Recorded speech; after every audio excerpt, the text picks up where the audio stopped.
very much for joining us today.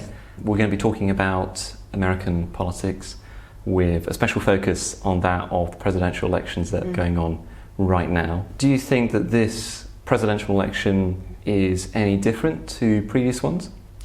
Yes. I guess it's the result of a lot of deep-seated anger and hatred. There's trends of the far right going on all over the world, but now we have someone who's a reality TV star mobilizing that narrative, mobilizing the rhetoric, and really just trying to appeal to this growing, I guess, not hatred, but anxiety towards politicians that speak a certain way, are almost too clean-cut, too perfect. Well, why did you particularly feel that Bernie was a good candidate for the Democratic nomination? His running on a platform of trying to take money out of politics, which is one of, I think, at least even acknowledging the fact that there is the 1% that only a handful of people really own the country.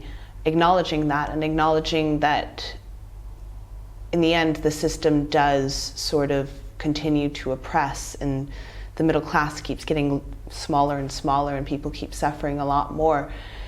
It's much easier to understand it when you acknowledge what the deeper sort of drivers, what the mechanisms are behind that. And I think that that's something that Hillary Clinton failed to do early on, especially since, in my mind, she is part of that same establishment that is pushing that forward, whereas Bernie Sanders, at the beginning, refused to take any kind of corporate donations, had a limit, I think $2,500,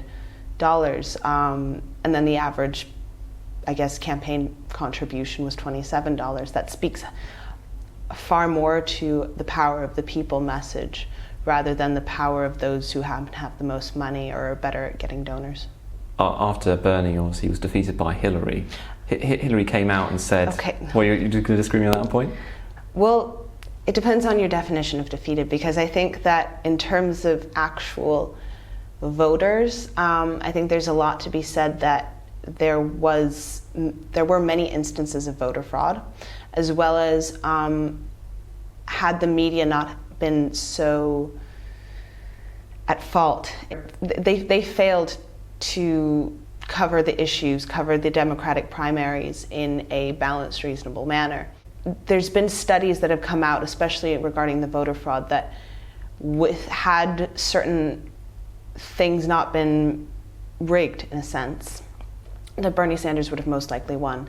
The DNC definitely retrospectively regrets the decision, I can see. If they don't now, they will, because Bernie Sanders' polls were he was always winning against Trump, always. There was, between Hillary Clinton and Donald Trump, it was always neck and neck because of her unfavorability, whereas Bernie Sanders, always, you had Republicans saying, no, I'll vote for Bernie Sanders, I will. Well, what do you think that Bernie, beyond the whole factor of party funding and stuff like that, what do you think that Bernie offered that was different to Hillary Clinton? I'd probably say leadership, because I think in comparing the two candidates, Hillary Clinton in history has always led after the people show their will, and it's quite difficult, not impossible, but it's difficult to have real positive social change with a leader that leads after being dragged.